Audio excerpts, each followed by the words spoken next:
Salam alaikum Azzoul Flaoun. Bonsoir. Monsieur Abdelmajid Tebboune a présidé ce samedi la cérémonie de distinction des journalistes lauréats du prix du président de la République du journaliste professionnel, dont la 7e édition a pour thème l'information entre liberté et responsabilité.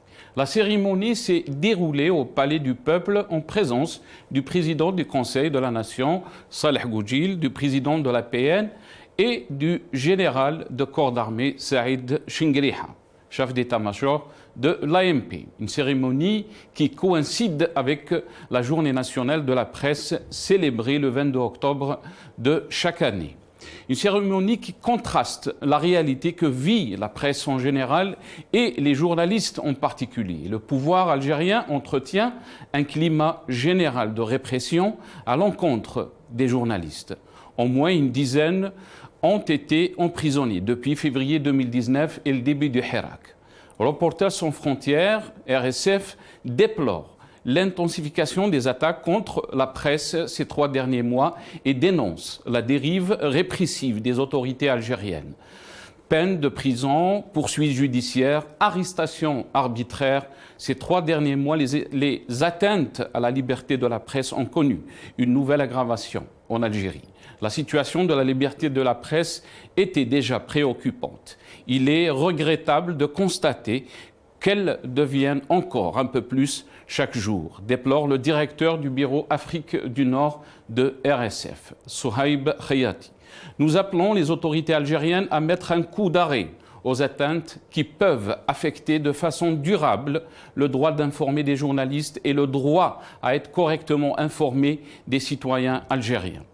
3 journalistes condamnés à des peines de prison. Kenza Khatou est condamné le 1er juin 2021 à 3 mois de prison avec sursis. Mustafa Benjama est condamné le 27 juin 2021 pour atteinte à l'intérêt national et 2 mois de prison avec sursis. Et Rabah Karash a été condamné le 12 août 2021 à 1 an de prison dont 8 mois ferme. Un journaliste condamné à une amende, le journaliste et directeur de site As-Safir Broadcast, Abdelhaki Satouane, a été condamné à 30 000 dinars d'amende au lieu des 6 mois de prison ferme requis par le procureur. 2 journalistes aussi en détention provisoire. Le journaliste au quotidien francophone Liberté, Mohamed Moulouj, est officiellement placé en détention provisoire depuis le 14 septembre. Il est poursuivi pour atteinte à l'unité nationale, publication de fausses informations et adhésion au mouvement du MAC. Les journalistes indépendants Hassan Bourasl, également membre de la Ligue algérienne des droits de l'homme, a été condamné et en détention depuis le 6 septembre 2021 sur la base de 9 chefs d'inculpation, dont atteinte à l'unité nationale, propagation de fausses informations et utilisation de moyens technologiques afin de mobiliser des personnes contre l'autorité de l'État. 3 journalistes encore sous le coup de procédure judiciaire. La productrice et présentatrice de l'émission de santé Ton médecin en direct à la radio locale de Tarf, à l'est du pays, Najat Ben Messoud, est poursuivie pour diffamation depuis le 6 août 2021 à la suite de la diffusion d'un reportage sur le manque d'oxygène dans la région. La photojournaliste Jamila Loukil, qui a couvert les manifestations du Hirak pour le journal Liberté à Oran, est notamment poursuivie pour complot contre la sécurité de l'État. Le journaliste Saïd Boudour aussi est notamment poursuivi pour complot contre la sécurité de l'État. 2 journalistes arrêtés arbitrairement 2 jours avant le scrutin des élections législatives le 10 juin 2021. Le directeur de Radio M, Ihsan Al-Qadi, et le directeur de la Casbah Tribune, Khaled Drarni, qui sera avec nous dans cette émission, sont arrêtés par les services de sécurité interrogés durant 30 heures.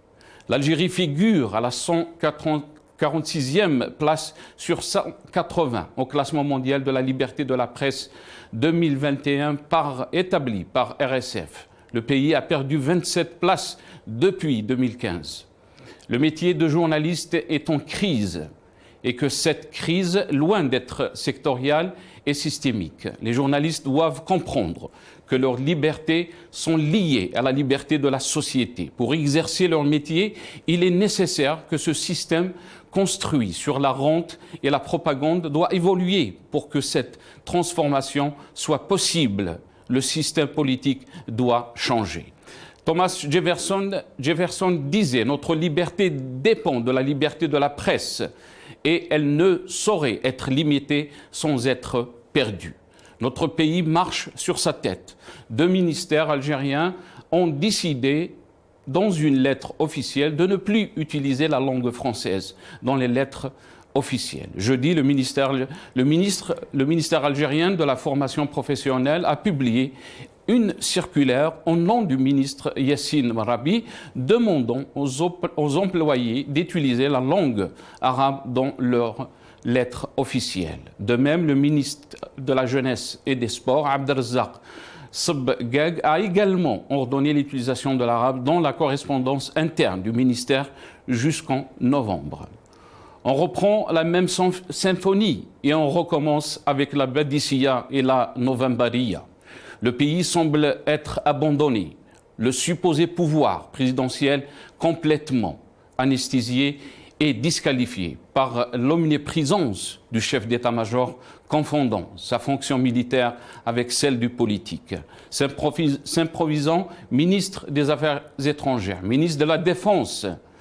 Cette nette confusion des pouvoirs acte des différends clairs entre la présidence et le centre du commandement militaire.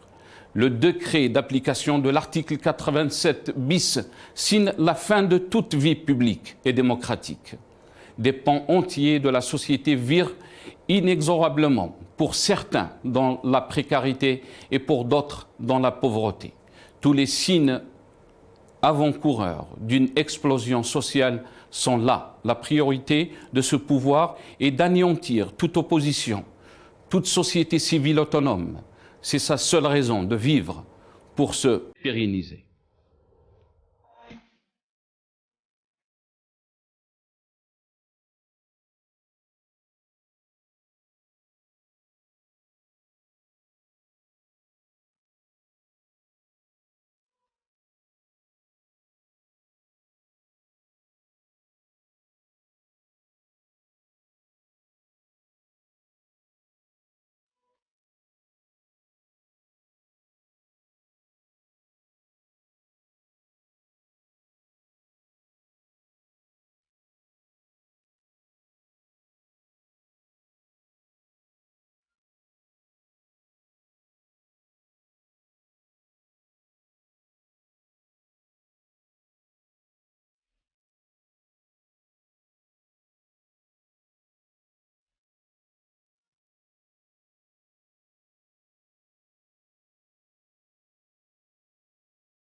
يعهد الموت عند الله الملقى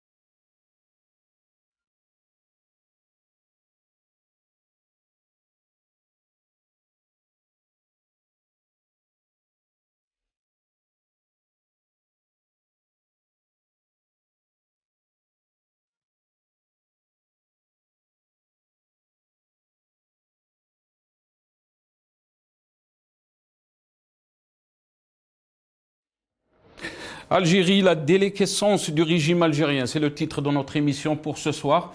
Et pour en parler, j'ai le plaisir d'accueillir M. Qaddour Chouicha, vice-président de la Ligue algérienne des droits de l'homme, qui sera avec nous via Skype depuis Oran. M. Qaddour Chouicha, marhaba bik, bonsoir. Merci d'avoir accepté l'invitation.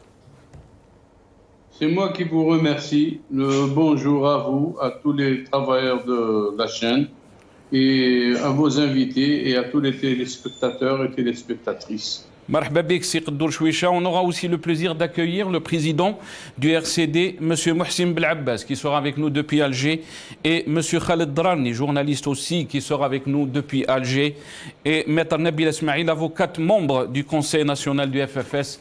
Elle sera aussi avec nous depuis Alger. Monsieur Qaddour Chouicha, merci encore une fois, marhaba bik.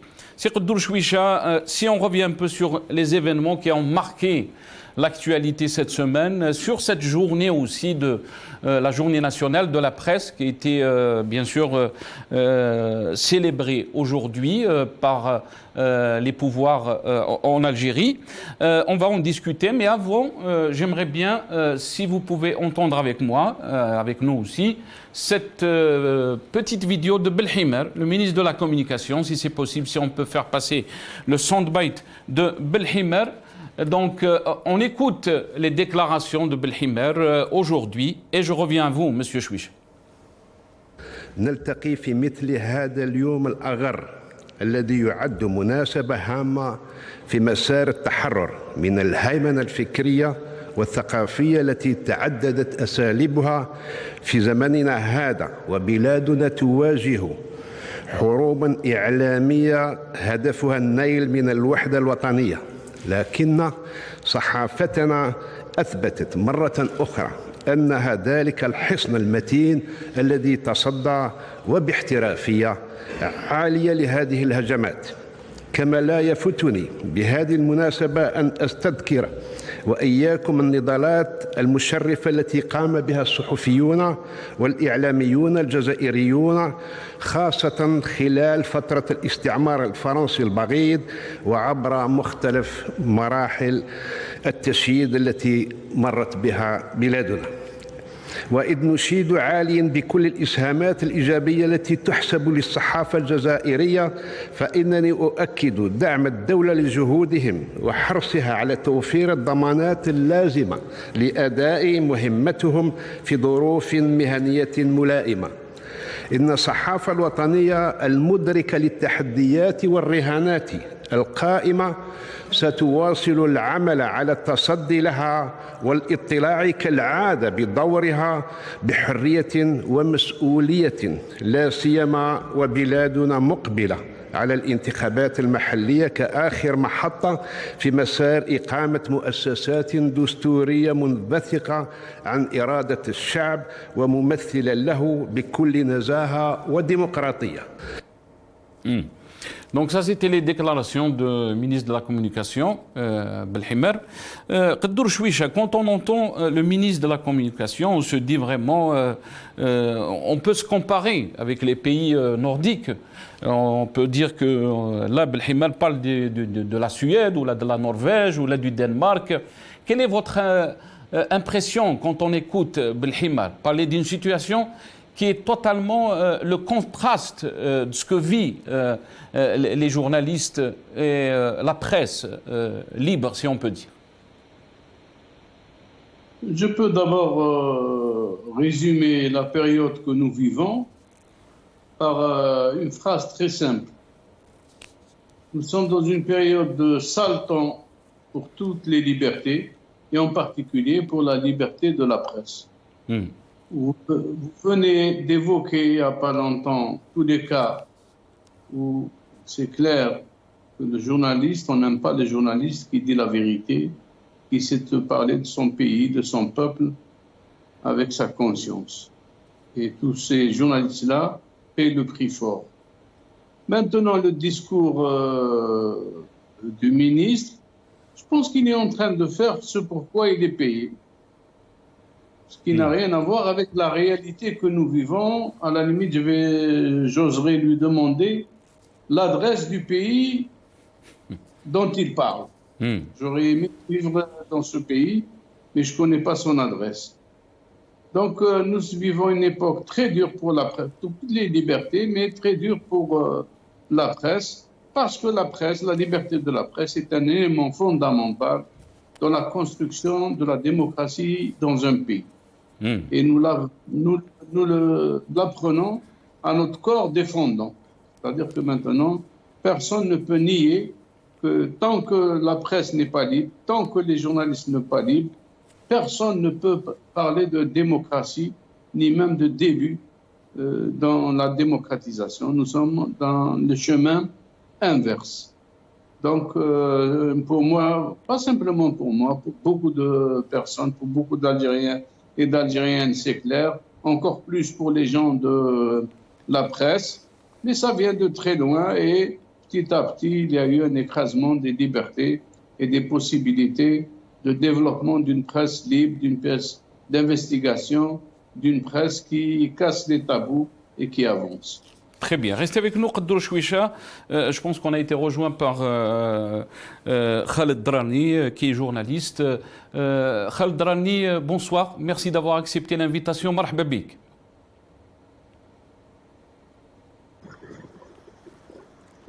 Khaled Drani. Bonsoir. Ah, bonsoir. Je ne sais pas si vous avez... vous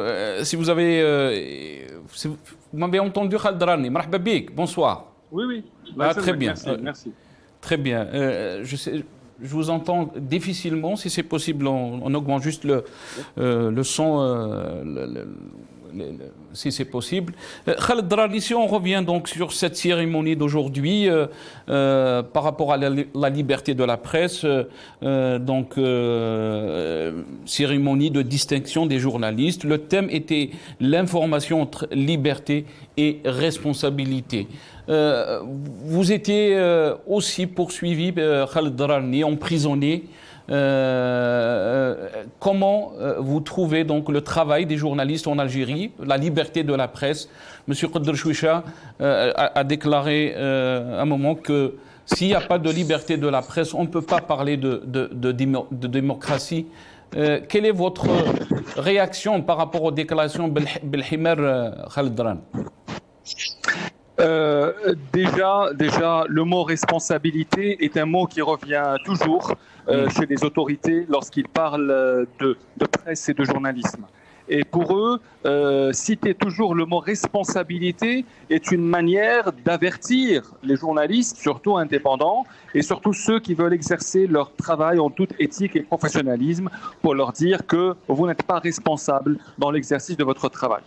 Deuxièmement, honnêtement, moi je ne me sens pas du tout concerné par le 22 octobre et je ne me suis jamais concerné par le 22 octobre. D'abord, il ne faut pas oublier que c'est Abdelaziz Bouteflika qui a décrété cette journée. Et Abdelaziz Bouteflika n'est pas connu pour être un grand défenseur de la liberté de la presse et des journalistes en Algérie. Même si la symbolique de cette date est forte, c'est la mort de tous ces journalistes algériens dans l'avion qui les ramenaient du Vietnam. Et je pense qu'il faut leur rendre hommage, il faut célébrer, commémorer plutôt cette date du 22 octobre, mais sans pour autant en faire une date symbolique qui devient symbole de la propagande. Mais au moment où on célèbre ça au Palais du Peuple, il y a encore des journalistes qui sont poursuivis. Mostafa Benjama'a Annaba n'en finit pas de recevoir des convocations de la police et de la justice à Annaba. Ihsan Qadik, sous contrôle judiciaire, n'a toujours pas été fixé sur une date de procès. Et je vous rappelle qu'il y a en ce moment 3 journalistes en prison. Certes, ils ne sont pas en prison pour un délit de presse, comme c'était le cas de la Barkaresh, qui a pourtant purgé 6 mois de prison ferme, mais ce sont des journalistes qui sont en prison pour des activités liées à leur profession de journaliste, en l'occurrence Mesroud Jannah, Hassan Bourras et Mohamed Mouloudj. Donc, comment peut-on qualifier la liberté de la presse en Algérie, Khaled Drani? Est-ce que vous pensez qu'il y a eu recul depuis le début du Hirak? On a parlé beaucoup de cette nouvelle Algérie. Je l'ai dit à vos confrères de Courrier International, la situation est préoccupante. La situation est très préoccupante et je pense de mémoire de journaliste qu'elle n'a jamais été aussi préoccupante que maintenant. Et pour répondre à votre question, vous faites le lien avec le Hirak et vous avez raison de faire le lien avec le Hirak. Parce que lorsque le 22 février 2019, des millions d'Algériens sont sortis pour s'opposer au 5e mandat du président Bouteflika, les autorités à l'époque ont voulu maîtriser, contrôler le Hirak. Ils ont commencé par contrôler la presse et les journalistes pour pouvoir contrôler le Hirak et y mettre fin. Et beaucoup de journalistes ont payé le prix lourd, prison, emprisonnement, persécution et poursuite. Nous pensions que le Hirak, qui avait libéré la parole populaire, allait libérer la presse et on a été déçus malheureusement. Très bien. Vous avez mentionné, Khaled Drarni, donc, les procès qui ont touché les journalistes aussi qui sont en prison. On peut juste voir le classement de RSF qui classe l'Algérie au 146e place, je pense, et l'Algérie a perdu 27 places depuis 2015. Vous avez parlé d'une situation très préoccupante. Jusqu'à où ce régime peut aller, à persécuter donc les journalistes? Oui, le classement de RSF est un classement, qui vous donne une idée sur la détérioration de la liberté de la presse. Et surtout, il y a 3 ans, lorsque nous avons même dégringolé derrière le Maroc. Et lorsqu'on est derrière le Maroc, c'est que la situation devient préoccupante, connaissant la situation de la liberté de la presse au Maroc, qui est aussi inexistante qu'en Algérie. Et rien ne se fait malheureusement pour améliorer cette situation. On continue à mettre des journalistes en prison alors que la loi empêche de mettre les journalistes en prison. Rabah Kalash a été condamné pour un délit de presse alors que la Constitution a dépénalisé le délit de presse depuis longtemps. Je pense que nous devons reprendre la situation en main. Je pense que les autorités doivent se ressaisir et comprendre qu'on ne peut pas bâtir un État de droit, un État moderne sans liberté de la presse. Il faut que les autorités respectent le droit du journaliste à travailler librement et surtout le journaliste indépendant. Plusieurs fois, l'Algérie a été condamnée par des ONG, des organisations donc internationales concernant donc ces dépassements, surtout touchant les journalistes. Khaled Drarni, est-ce que vous pensez que cette pression internationale peut changer la donne? Je dirais oui ou non. Parfois, la pression paye et parfois, la pression se retourne contre les journalistes et incite même les autorités à ne rien faire pour ne pas paraître comme étant un pays qui a cédé aux pressions. Mais vous savez mieux que moi, les autorités algériennes ont une posture anti-ONG complètement. Moi, je respecte beaucoup le travail des organisations non gouvernementales qui travaillent avec sincérité parfois pour demander et exiger la libération des journalistes. C'était le cas pour RSF, Amnesty International, Human Rights Watch et bien d'autres. Moi, je préfère réfléchir de cette manière que de faire avancer l'approche complotiste de dire il faut se méfier des ONG. Les ONG font leur travail. Et il y a des pays qui écoutent les ONG. Il y a des pays qui collaborent avec les ONG pour faire avancer la situation de la liberté de la presse en Algérie. Ce n'est pas le cas dans notre pays. Je le regrette et je le dis encore une fois. Je souhaite que les autorités algériennes entendent la voix des organisations de défense des journalistes, qu'elles défendent la liberté de la presse et qu'elles laissent juste les journalistes faire leur travail en toute liberté, sans les menacer de poursuites judiciaires ou d'emprisonnement. Khaled Drarni, comment le journaliste algérien doit se comporter quand on voit toutes ces pressions, toutes ces arrestations aussi? Comment on doit se comporter face à une situation pareille? On parle beaucoup du tout répressif qui a pris de l'ampleur ces derniers mois et surtout, on a parlé donc du début du Hirak. Comment le journaliste indépendant doit se comporter pour faire son métier professionnellement, si on peut dire? Moi, je suis convaincu qu'il y a une certaine peur dans le milieu de la presse en Algérie. Ça, c'est incontestable. Il ne faut pas avoir honte d'avoir peur. La peur est un sentiment normal. Quand on voit qu'il y a eu beaucoup de journalistes emprisonnés, quand on voit que parfois la justice et la police ne se ménagent pas d'emprisonner des journalistes, alors que pendant des années, c'était une personne protégée par la loi, c'était une personne qui échappait à la prison avant même qu'elle soit constitutionnalisée. Mais maintenant, ça s'est décomplexé. Maintenant, on a une grande facilité à jeter des journalistes en prison et bien sûr à dire que ce n'est pas un journaliste. Bon, c'était le cas évidemment pour moi, mais pas que pour moi. Et pour vous donner un exemple de Rabah Kadesh qui a écrit 3 articles qui étaient un peu la pomme de discorde. Pourquoi il a été condamné? Parce qu'il les a juste partagés sur sa page Facebook. Donc ce n'était plus un délit de presse, mais diffusion de fausses nouvelles sur les réseaux sociaux. Ça veut dire que les autorités sont prêtes à tout pour mettre un journaliste en prison. Et c'est normal qu'il y ait des journalistes qui ont peur, c'est normal qu'il y ait des journalistes qui ne veulent pas aller en prison parce qu'ils voient qu'il y en a d'autres qui ont été emprisonnés pour moins que cela.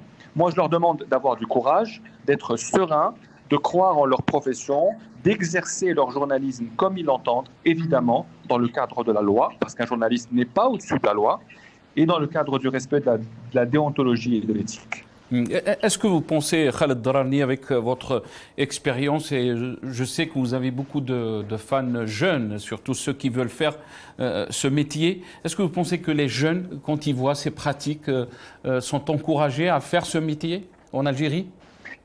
Eh bien, curieusement, oui. Moi, depuis quelques mois, je rencontre beaucoup de jeunes ici, dans plusieurs villes d'Algérie, qui me disent « on veut faire journalisme ». Déjà parce que c'est un métier, ils voient très bien que c'est un métier à risque, mais ils comprennent aujourd'hui de plus en plus que c'est un métier noble, que des gens risquent leur vie et risquent leur liberté pour informer les gens. Quand le Hirak a commencé, il ne faut pas oublier qu'il y avait beaucoup de slogans anti-journalistes. Sahafa Yeshiyatin. Je comprends les gens qui ont crié pendant des mois Sahafa Yeshiyatin parce qu'ils identifient Sahafa aux journaux publics et parapublics. Mais il y a aussi des journalistes, hommes, femmes, indépendants, responsables, courageux, y compris dans le service public.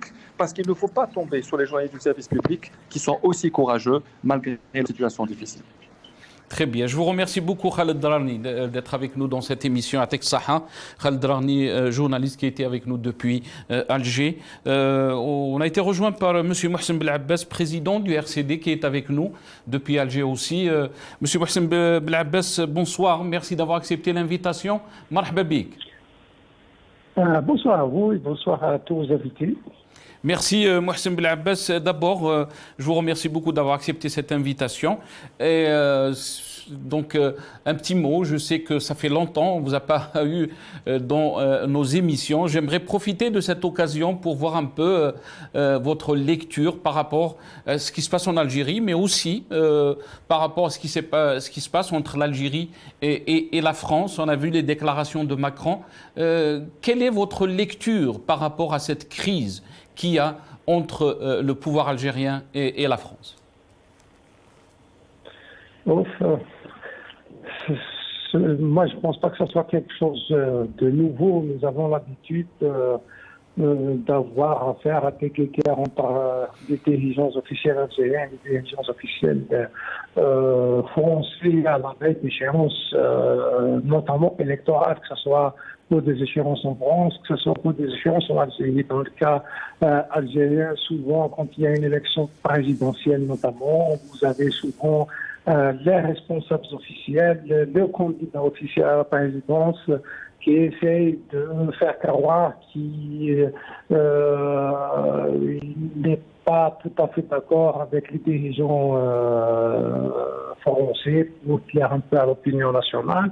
Je pense que c'est pareil un peu du côté de la France, d'autant plus que pour cette année, il y a un débat qui concerne l'Algérie entre les différents candidats en liste pour l'élection en France. Maintenant, c'est vrai qu'il y a eu la déclaration de Macron qui a été une déclaration assez délivrante qui, de mon point de vue, peut être départagée en 2 parties. Donc, il y a la partie où il a parlé du pouvoir algérien. Du système.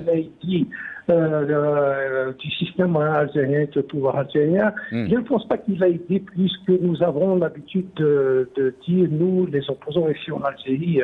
Donc, il est en deçà de ce que nous disons, dire que le pouvoir, le système algérien, c'est un système politico-militaire dur. Moi, je pense que c'est pas très fort. Par contre, dans la deuxième partie, il y a une forme de provocation en direction de tout le peuple algérien, parce que là, il s'est attaqué un peu à l'histoire de l'Algérie, à l'histoire du peuple algérien, tout bien sûr, les différentes réactions de tous les Algériens qui ont allé, qui ont répondu, qui ont expliqué. Mais je ne pense pas que ça soit le plus important, parce qu'on peut toujours se poser la question pourquoi c'est intervenu spécialement en ce moment. Est-ce que c'est seulement le fait qu'il y a des élections en 2022 qui a motivé ce genre de déclaration de la part de Macron?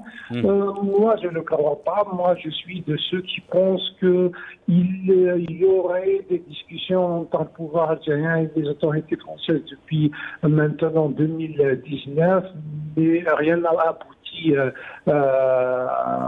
jusqu'au jour d'aujourd'hui. Il y a aussi ce qui se passe au Mali. Au Sahel.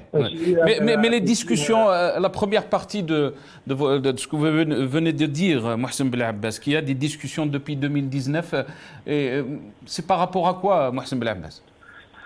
Je ne sais pas, mais quand je vois les déclarations faites par Abdelmadjid Tebboune ou bien par Emmanuel Macron durant ces 3 années, donc ils se jetaient des fleurs de façon assez régulière. Chacun disait de l'autre que c'est l'homme qu'il faut pour la conjoncture. Du côté des Algériens, souvent on disait qu'avec Macron, il va y avoir une reconnaissance officielle des crimes qui ont été commis par la France coloniale, il va y avoir des concessions, etc. etc. Du côté de Macron, il a été jusqu'à suggérer que l'Algérie est en train de vivre une transition intelligente, apaisée. D'ailleurs, nous étions un des rapporteurs à avoir réagi à l'époque pour dire que ça, c'est de l'ingérence. Contrairement à ce que raconte actuellement le pouvoir algérien, l'ingérence, c'est quand Macron avait décidé de communiquer sur notre réalité et de promouvoir la politique du pouvoir, l'agenda du pouvoir pendant la transition. Il y a eu aussi une deuxième déclaration qui, de mon point de vue, est de l'ingérence directe. C'est quand Macron s'est donné le droit d'annoncer à l'occasion, je me souviens plus d'une conférence, bien d'une rencontre internationale, que l'armée algérienne allait intervenir au Mali. Donc ça, c'était grave comme acte de la part d'un chef de l'État français. C'est-à-dire que si l'Algérie devait intervenir au Mali, il appartient aux officiels algériens d'en faire l'annonce. Et non pas au président français. Mais je parlais aussi du Mali parce que de plus en plus d'informations confirment qu'il y a des repositionnements au Mali. Il y a la Russie qui voudrait jouer un rôle plus important dans ce conflit. On parle aussi du RSS, de la Turquie, ce qui pourrait gêner les intérêts français dans cette région. Voilà. Est-ce que vous pensez la réponse des autorités algériennes, Mohsen Belhabbas, de rappeler son ambassadeur donc de Paris, mais aussi quand on voit juste cette semaine 2 ministères algériens qui ont décidé donc dans une lettre officielle de ne plus utiliser la langue française, ministre algérien de la formation professionnelle et le ministre de la Jeunesse et des Sports. Est-ce que vous pensez on est revenu à la symphonie de Badissiyane ou Vambaria? Moi, je pense que plutôt nous sommes face à des populistes à dessous. D'abord, si ces décisions doit y avoir quant à l'utilisation de la langue arabe dans les correspondances officielles, et il ne doit pas être le fait d'un ministère ou bien de deux ministères. Ils appartiennent tous les deux à un gouvernement, ils appartiennent tous les deux à un exécutif. Donc, ces décisions doivent être celles du Premier ministre ou bien du chef de l'État qui doit généraliser cela. Bien sûr qu'ils ne pourront pas le faire. D'abord, ils n'ont pas le courage de le faire. Ils n'ont pas les moyens de le faire. Maintenant, rappeler l'ambassadeur pour une consultation, c'est une pratique courante. En réalité, l'ambassadeur, je ne sais pas s'il est retourné en France ou pas encore, mais c'est une question de temps. Dans tous les cas, moi, j'ai pas vu de décision importante de la part des autorités algériennes, à part celle portant de fermer pour les avions militaires de traverser l'espace aérien algérien. Et là aussi, c'est une décision qui a été prise en 2013. Moi, je me souviens que nous avions dénoncé cet accord qui avait été donné à l'époque en catémini et en violation de la loi, parce que l'utilisation de l'espace aérien par des avions militaires est régie par des lois ici en Algérie, des lois qui n'ont pas été respectées. Mais je pense, dans tous les cas, que c'est une politique qui n'ira pas très loin. Il va retarder l'avènement d'une période qui doit, dans tous les cas, y avoir des échanges, notamment économiques. Nous avons une forte communauté algérienne établie en France. Il y a beaucoup d'entreprises françaises ici en Algérie, donc il y a essentiellement des intérêts économiques, et les Algériens ont intérêt à faire en sorte à bénéficier du mieux qu'ils pourraient de ces échanges pour renforcer leur économie. Les Français aussi, ils ont intérêt à avoir un peu plus de marché en Algérie. Donc, moi, je pense que c'est pas ça le plus important en ce moment. Le plus important, de mon point de vue, c'est que le pouvoir a suivi une stratégie, une tactique qui consiste à faire oublier que les Algériens sont sortis depuis 2019 pour l'avènement d'un nouveau système politique, un système démocratique, la consécration de l'état de droit. Ils ont été justement pour faire oublier tout cela. Est-ce qu'ils ont réussi, Mohsen Belabbas, dans leur stratégie? Ils n'ont pas réussi, ils ne peuvent pas réussir, parce que quand un pouvoir fait le choix de s'isoler de ses populations, de son peuple, quand un pouvoir fait le choix de faire régner la terreur, quand un pouvoir fait le choix de la répression et de la traque judiciaire contre des acteurs politiques et des acteurs... Mohsen Belabbas. On ne peut pas dire que c'est une réussite. Mohsen Belabbas, juste parce que vous êtes en train de parler donc des poursuites des acteurs, juste donc pour informer aussi les téléspectateurs que un de votre secrétaire national, qui est Athman Mazouz, je pense chargé de la communication, a été condamné à un an de prison ferme. Oui, le RCD subit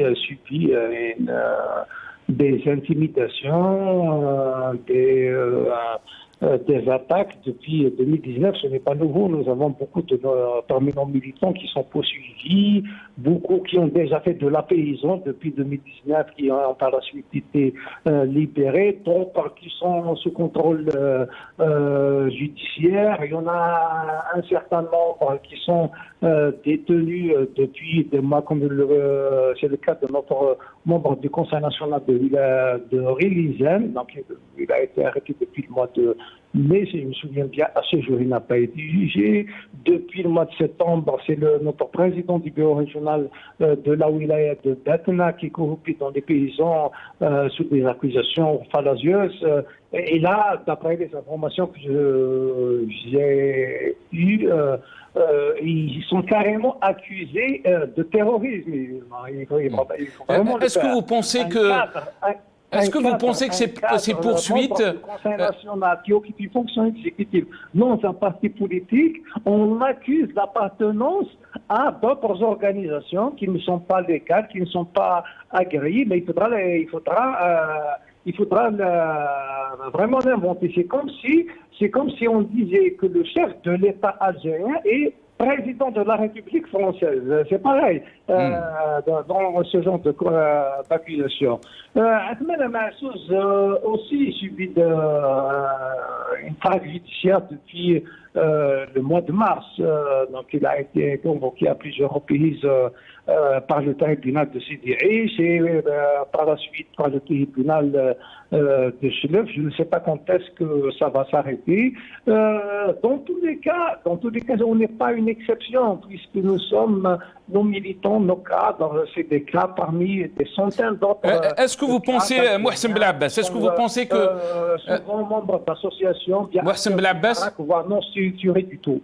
Excusez-moi, est-ce que vous pensez que ces poursuites contre vos militants et aussi des responsables, des cadres de votre parti sont motivés par vos positions politiques? C'est clair, qu'ils sont motivés par notre position politique. Vous savez, le pouvoir algérien n'aime pas avoir affaire à des acteurs politiques autonomes, qui ont une communication autonome, qui ont leur point de vue autonome, qui ne relaient pas le discours du pouvoir, qui sont très critiques vis-à-vis de la politique suivie par le gouvernement, un parti qui dénonce les violations de la loi, qui dénonce la répression, qui essaie d'agir du mieux qu'il peut sur le terrain malgré une répression féroce, bien sûr. Ils voudraient bien nous faire payer nos positions. Ils n'ont pas compris qu'il y a des pratiques politiques de militants, de personnes engagées, de personnes qui ont des convictions, de personnes qui ont une vision pour leur pays, donc qui croient sérieusement qu'il faudra changer de système politique dans notre pays si on veut projeter notre pays vers le futur.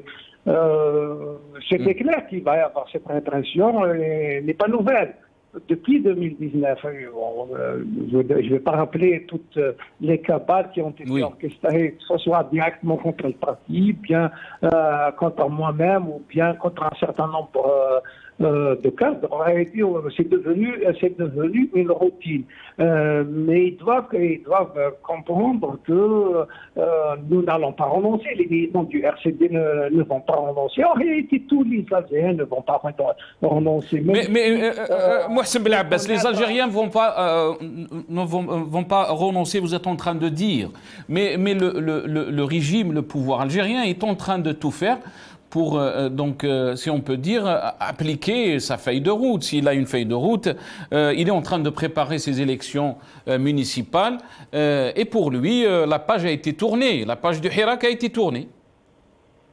D'abord, il faut comprendre que dans tous les pays du monde, l'organisation des élections, ce n'est pas un exploit pour un pouvoir. L'organisation des élections dans tous les pays du monde, ils sont le fait de l'administration, d'organisation autonome, ce n'est pas le fait de l'exécutif. Dans tous les pays, il y a des élections. Donc, organiser des élections chaque 5 ans, toute administration dans le monde va le faire. Je ne vois pas en quoi c'est un agenda ou bien c'est un exploit. Concrètement, qu'est-ce qui a été fait par ce pouvoir depuis décembre 2019 ? Il a promulgué des lois liberticides, souvent par décret présidentiel, qui n'ont pas été soumises à adoption par le Parlement, donc ils sont devenus anticonstitutionnels, illégales. C'est ces lois d'ailleurs qui sont utilisées dans les tribunaux contre les citoyens qui sont arrêtés, qui sont emprisonnés. Donc les décisions prises par les tribunaux s'appuyant sur ces lois sont des décisions illégales, puisque toutes ces ordonnances, depuis le mois de mars, qu'il promulgue des ordonnances, aucune de ces ordonnances n'a été soumise au Parlement. Alors que la Constitution est très claire. D'ailleurs, c'est pareil même pour le régime électoral. Sur le plan économique et social, nous voyons la crise dans laquelle baigne le citoyen algérien avec la baisse drastique du pouvoir d'achat, chômage endémique, des milliers d'Algériens qui fuient le pays.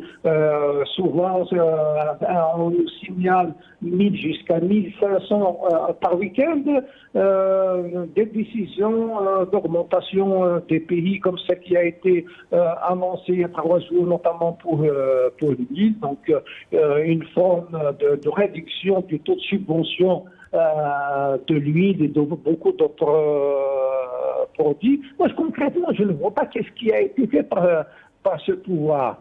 Aujourd'hui, j'ai entendu dire comme quoi ils sont en train de fêter la liberté de la presse. C'est comme s'il y avait encore une presse en Asie. Je ne parle même pas de la liberté de la presse, je parle de la presse.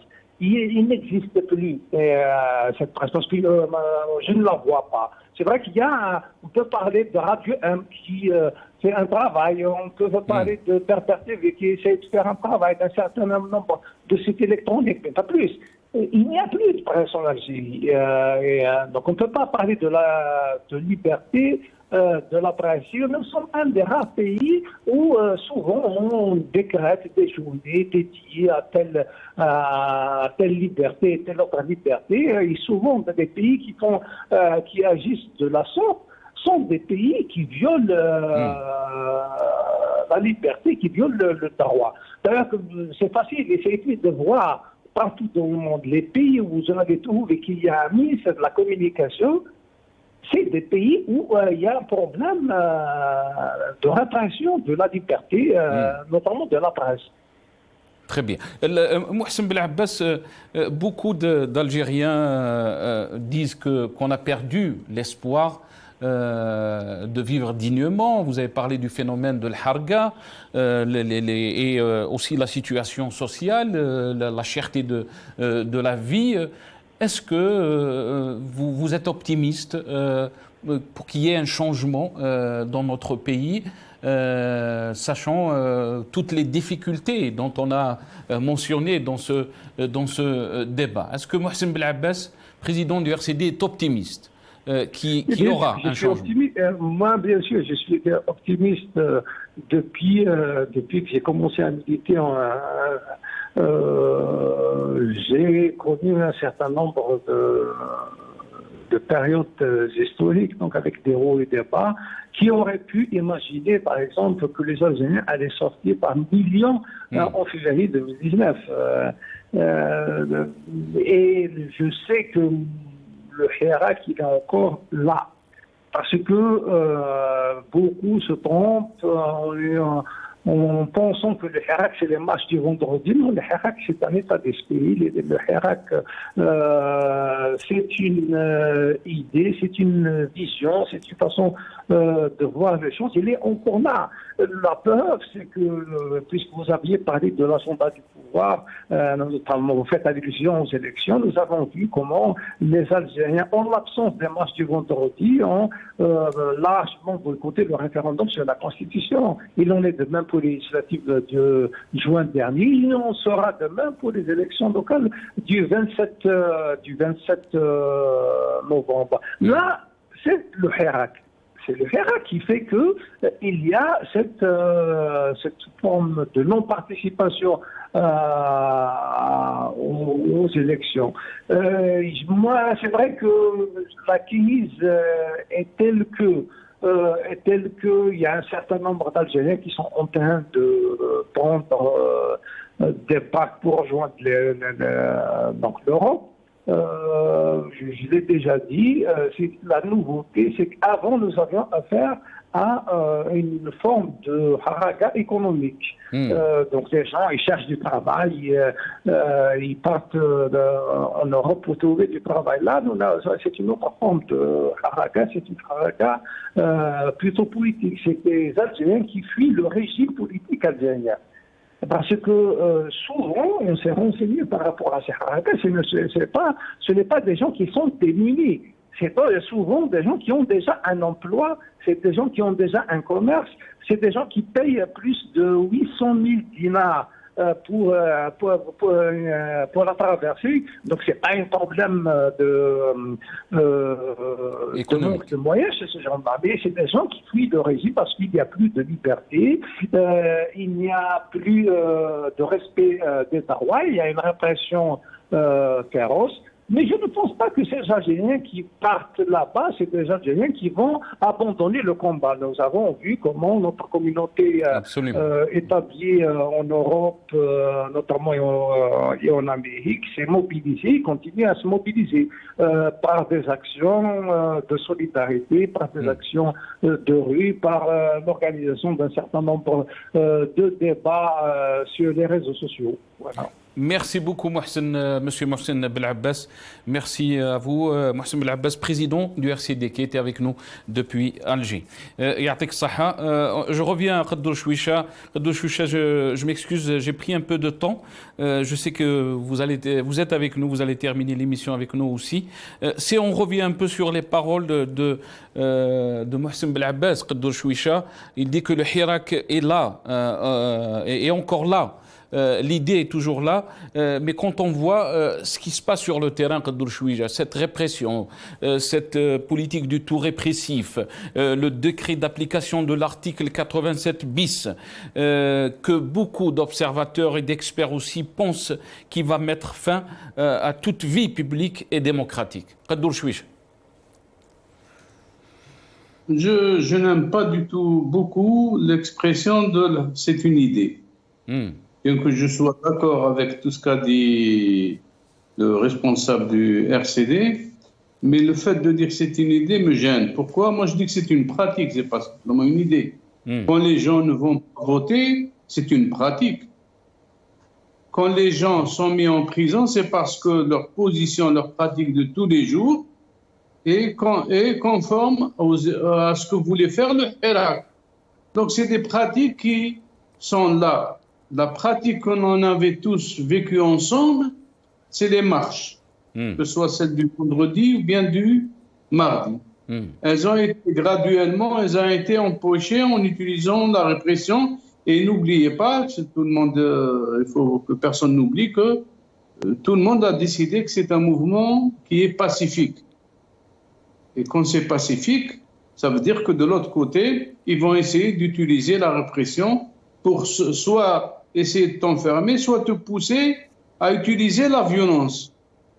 Donc, les gens n'ont pas utilisé de violence, mais ils sont dans une pratique de tous les jours qui montre que le Hirak est bien là et existe. Sinon, pourquoi cette armada de loi?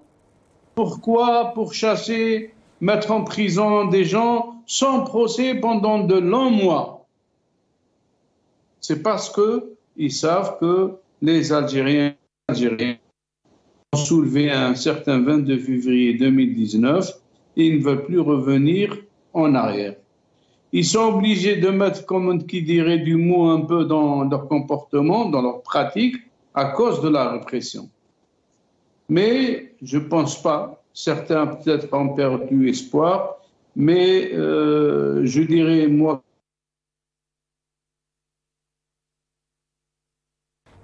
Khadour Chouicha? Je pense qu'on a un petit problème avec Khadour Chouicha, avec la connexion Skype. Très bien, je pense qu'on a été rejoint. On va essayer de rétablir la connexion avec M. Khadour Chouicha, mais on a été rejoint par Maître Nabil Esmaïl, qui est avocate membre du Conseil national. Maître Nabil Esmaïl, bonsoir.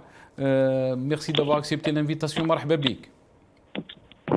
Bonsoir ma sœur et bonsoir à tous nos auditeurs et à vos invités. Merci à vous, maître, d'avoir accepté l'invitation. Maître Nabil Esmaïl, si on revient un peu... Merci à vous de m'avoir invité. Maître Nabil Esmaïl, si on revient un peu sur la situation des droits de l'homme en Algérie, mais aussi sur la liberté de la presse, il y a eu une cérémonie aujourd'hui qui, si on peut dire, mais sous le thème de l'information entre liberté et responsabilité, est-ce qu'on peut parler de liberté de presse en Algérie, le travail des journalistes aussi? Khaled Drani était avec nous dans cette émission et il a parlé aussi des condamnations, des poursuites qu'ont subies les journalistes. Comment vous voyez les choses, maître Nabil Esmaïl? Est-ce qu'on peut parler de liberté de presse en Algérie? Non, ça serait mentir. Ça serait mentir à tout le monde de se mentir surtout. Parce qu'il n'y a absolument pas de liberté de presse à partir du moment où tout le monde est muselé par ce système de publicité, par ces quotas de publicité. Et maintenant, comme si un seul malheur ne suffisait pas, maintenant, ils sont en train d'empiéter sur les lois et sur la Constitution en emprisonnant toute ligne éditoriale qui ne soit pas d'accord avec la ligne du pouvoir. Alors que dans tous les pays qui se respectent et toutes les démocraties du monde, la presse constitue le quatrième pouvoir. Donc, tout le monde, tous les pouvoirs classiques ont eu peur bleue de la presse, parce que la presse peut faire basculer des régimes et peut faire tomber des têtes, et même des présidents. On connaît toutes les histoires de Watergate, on connaît l'affaire de Sarkozy, on connaît tout ça a éclaté grâce à des investigations journalistiques. Or, chez nous, à la limite, on demande d'abord l'autorisation des forces de l'ordre ou des services de renseignement pour publier.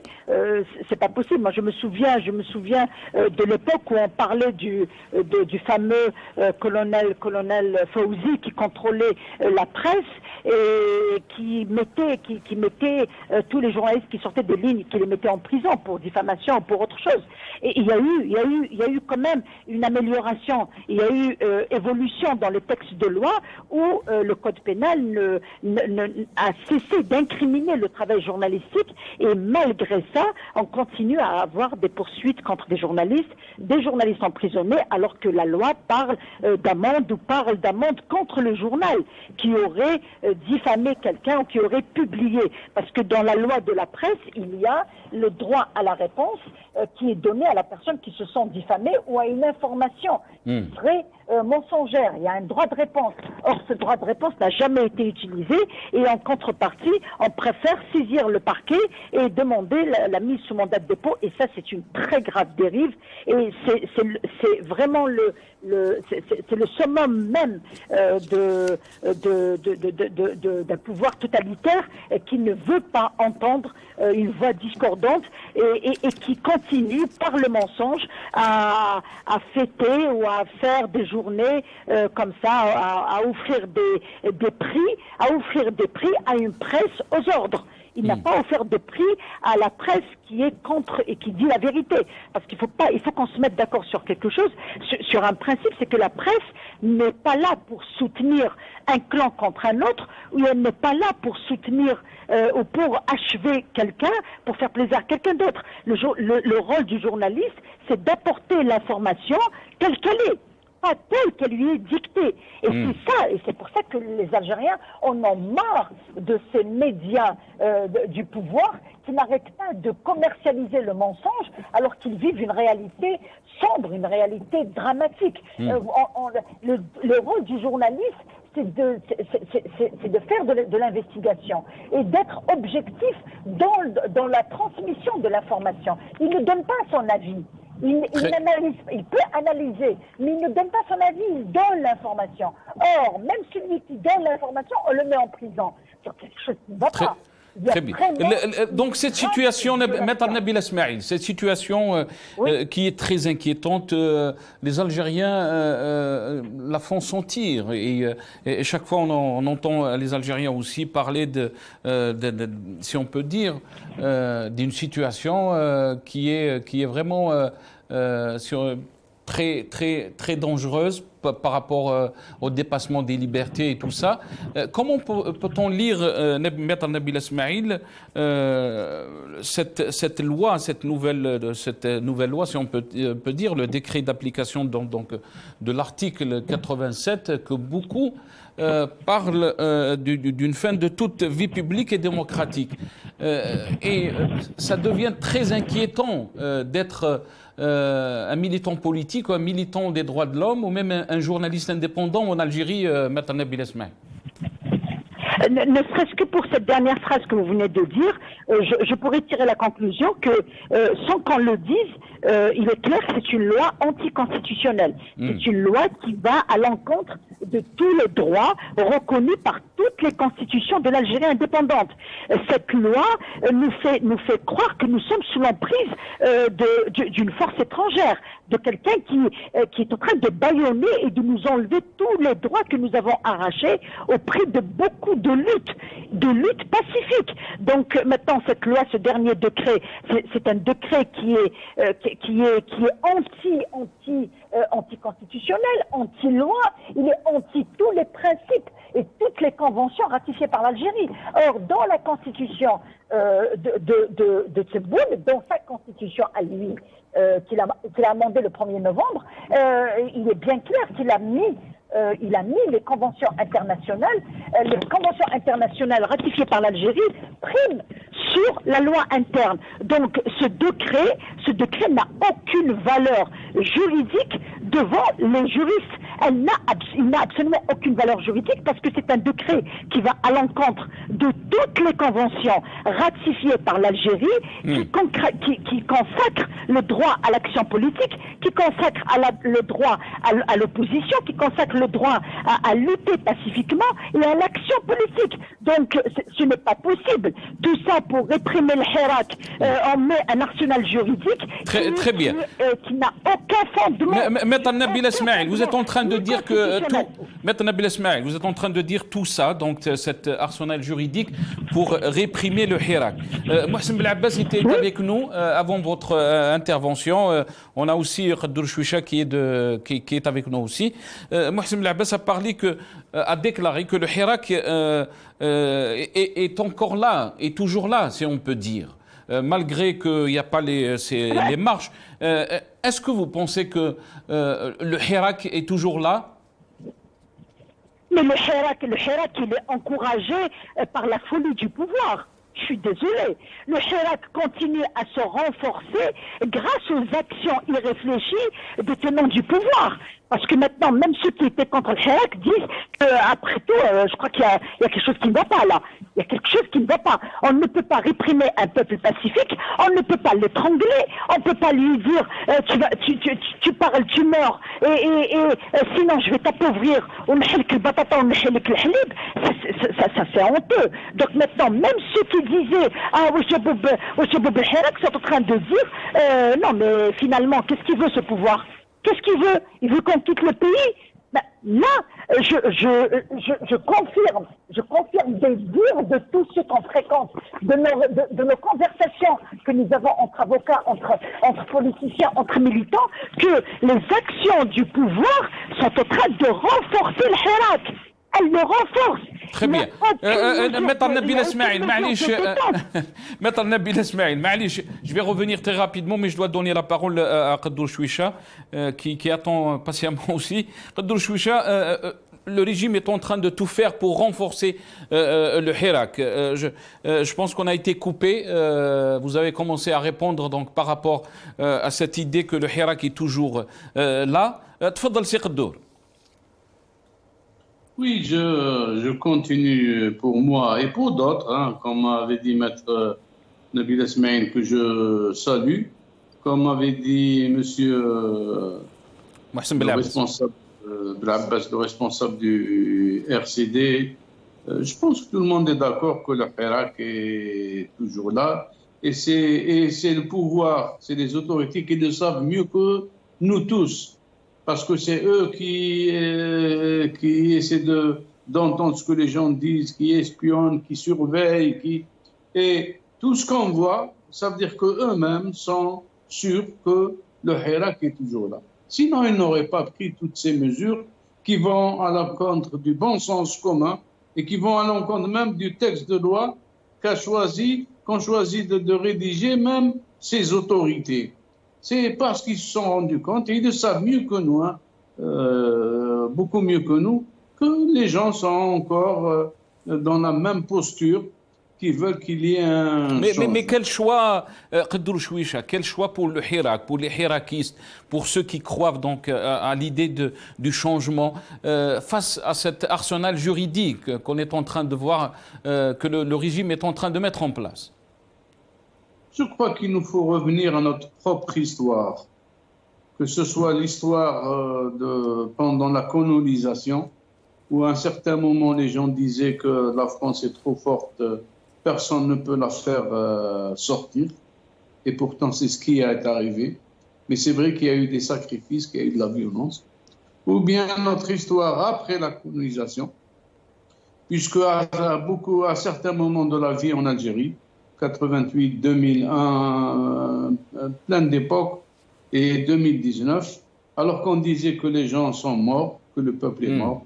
Donc vous pensez, Qaddour Chouicha, que le régime est en train de retarder, mais qu'il ne peut pas éviter le changement? Il ne peut pas éviter. Que peut faire le régime maintenant? Soit il décide d'accompagner et de dire oui à la démocratisation. S'il n'accepte pas ça, la seule voie qui lui reste, c'est la répression. Il n'y a pas 36 solutions. Donc, comme il refuse la démocratisation, il a recours à la répression. Mais quand vous regardez ce qui est en train de se passer, la population maintenant, il y a une véritable rupture entre la population et le régime. Une véritable rupture. Et j'ai l'impression que même au niveau international, il y a un chamboulement par rapport au soutien qu'avait le régime dans l'environnement immédiat. C'est-à-dire pas simplement des choses qui se passent à l'intérieur du pays, mais des répercussions sur ce qui se passe à l'extérieur du pays.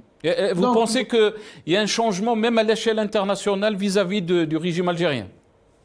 Écoutez, moi je suis de ceux qui disent que dans les discussions entre le gouvernement français et les autorités algériennes, ils se disent beaucoup de choses, mais que publiquement, la France parlait de l'Algérie comme si c'était un pays normal, avec une constitution, avec un pouvoir civil. Et pour la première fois, je pense que ce qui était dit entre parenthèses, ou bien entre guillemets, ou bien entre des personnes, a été dit publiquement, quand Macron a dit que ce système politico-militaire est fatigué et qu'il a été usé par le Hirak. Je pense que c'est sorti, mais ça se disait avant. Je pense que ça se disait avant entre eux, mais ils ne voulaient pas le dire publiquement. En plus, le fait que Macron ait pris une position contre même toute la société algérienne, contre toute la population algérienne, je pense que c'est parce que lui qui parle de rente mémorielle, je pense qu'il est travaillé par la rente mémorielle de la France, qui était un empire et qui maintenant est en train de décliner à vue d'œil. Et si c'est sous son mandat à lui, alors que lui se voyait comme étant l'enfant prodigue qui allait bouleverser la France et l'Union européenne, je pense qu'il s'est rendu compte que c'est sous son mandat que l'emprise de la France est en train de péricliter. Et en plus, s'agissant de l'Algérie, parce qu'on le veuille ou non, la France-Afrique avait pour base l'Algérie au début. Le comportement de la France avec l'Algérie, puis ensuite s'est répandu à travers toute l'Afrique. Et je pense que les espaces vitaux que considérait la France comme étant ses espaces à elle sont en train de régresser à vue d'œil. Et disons le point nodal, c'est l'Algérie. C'est pourquoi il a eu un comportement tout à fait méchant, tout à fait mesquin, tout à fait faux envers même la société algérienne de façon générale. Très bien. Je pense que les autorités actuellement sont coincées. C'est-à-dire qu'est-ce qu'elles doivent faire pour avoir un support au niveau international? Est-ce qu'elles vont se tourner carrément vers la Russie? Si elles se tournent carrément vers la Russie, ça veut dire qu'elles ont décidé de se faire comme ennemi tout le monde occidental. Donc, je pense qu'il y a vraiment, il n'y a pas beaucoup. J'ai l'impression qu'il n'y a pas beaucoup de personnes. Est-ce que vous pensez, juste pour finir, est-ce que vous pensez donc que ce régime est dans l'impasse à l'intérieur et à l'extérieur? Ah, je le pense sérieusement. Et sans parler des répercussions économiques de ce qui est en train de se passer actuellement. Je pense qu'il est coincé à l'intérieur, qu'il est coincé à l'extérieur devant des défis énormes. Et même du point de vue économique, puisque nous savons que tout le régime ne compte que sur la rente, surveille les prix du pétrole pour savoir comment va être demain. Mais nous savons tous qu'à longue échéance, les hydrocarbures doivent laisser leur place aux énergies renouvelables. Donc celui qui compte que sur les hydrocarbures sans fonder une réelle économie ne peut pas avoir d'avenir. Merci Qaddour Chouicha. Maître Nabil Esmaïl, très rapidement, il ne me reste pas beaucoup de temps.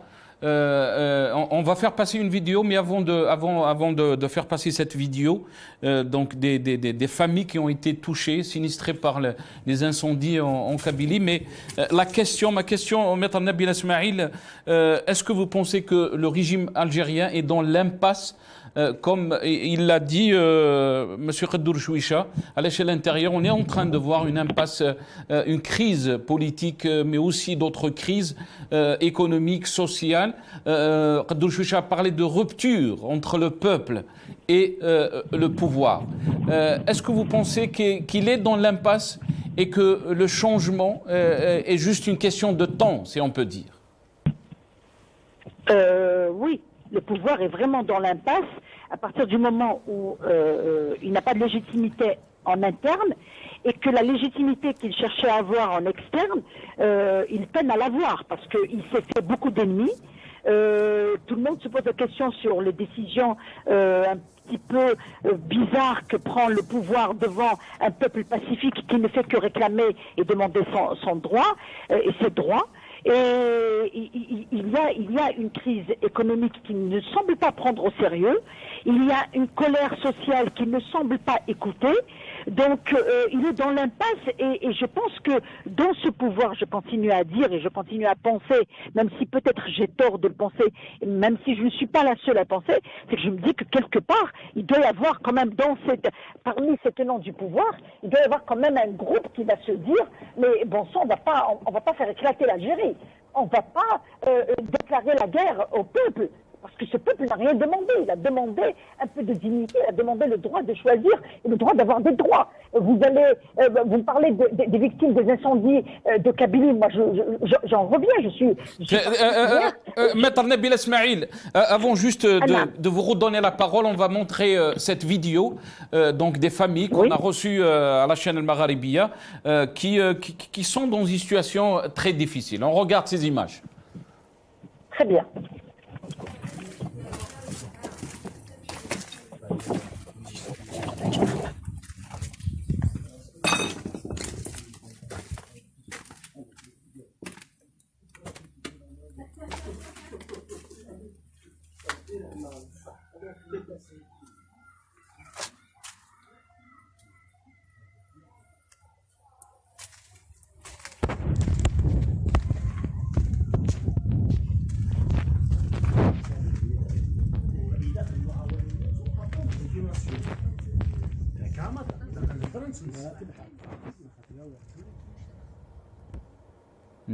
Nabil Esmaïl, on vient de voir des images qui nous ont été parvenues par des familles en détresse. On a vu donc des maisons brûlées et ces familles n'ont pas trouvé encore refuge.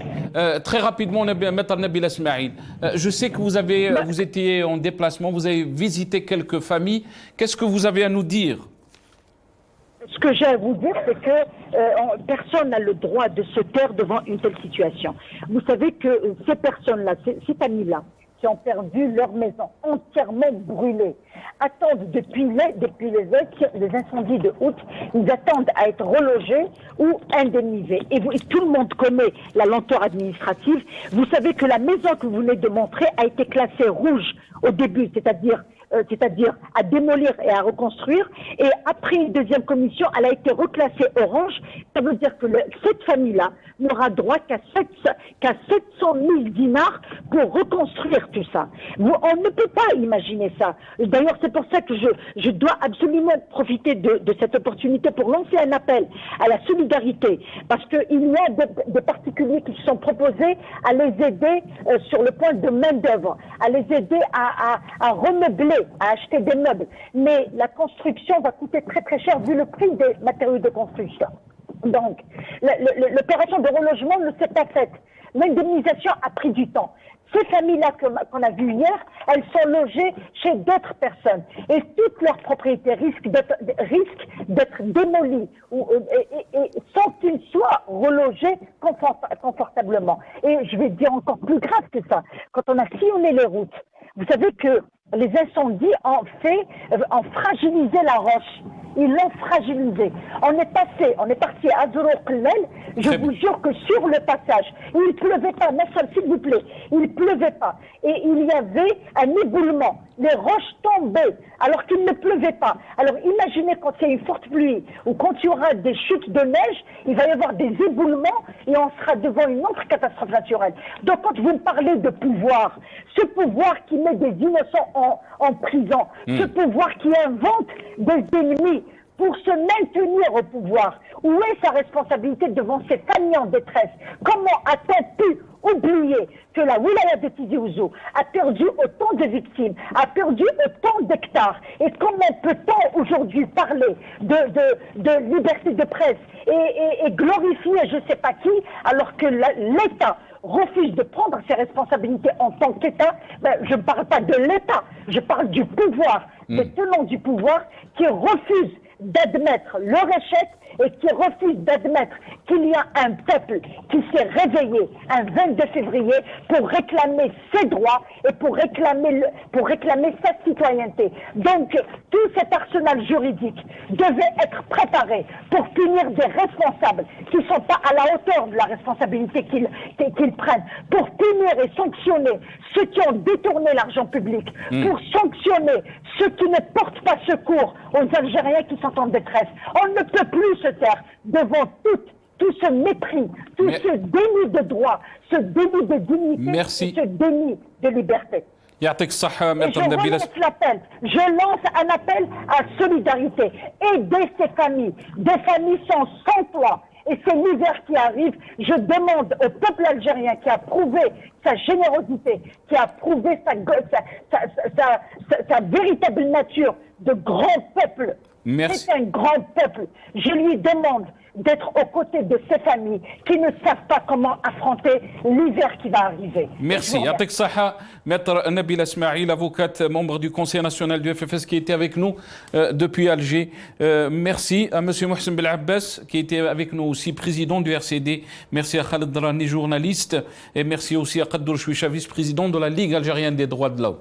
Merci à vous d'avoir suivi cette émission. Bqaw ala khair.